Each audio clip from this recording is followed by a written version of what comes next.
मित्रांनो, महाराष्ट्राने आजपर्यंत असे भरपूर नेते पाहिले की हातामध्ये सत्ता येते हे कळाल्यानंतर विरोधी पक्षाच्या विरोधी विचारसरणीच्या लोकांच्या मांडीवर जाऊन बसायचं आणि पद उपभोगायचे. परंतु महाराष्ट्राने असा नेताच पाहिला नव्हता की हातामध्ये सत्ता आहे पण पदासाठी लाचार नाही. असं एकमात्र नाव म्हणजे एकनाथभाई शिंदे. काल त्यांच्या पत्रकार परिषदेमधून एकच गोष्ट कळाली, महाराष्ट्राच्या हितासाठी, हिंदू संस्कृतीसाठी, हिंदुत्व विचारसरणीसाठी आणि महाराष्ट्राच्या हितासाठी त्यांनी कुठलीही तडजोड केली नाही. माझ्या लाडक्या बहिणींचा लाडका भाऊ हे जे पद आहे हे माझं सर्वोच्च पद आहे, या पदापेक्षा माझ्यासाठी कुठलंही मोठं पद नाही.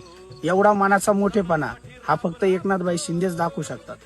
आणि एकनाथभाईंच्या मनामधील जो स्त्रियांबद्दल आदर आहे तो बघितल्यानंतर एकच गोष्ट कळाली, यत्र नार्यस्तु पूजन्ते रमन्ते तत्र देवता. आणि असा एकमात्र मुख्यमंत्री आहे, त्यांचं नाव म्हणजे एकनाथभाई शिंदे.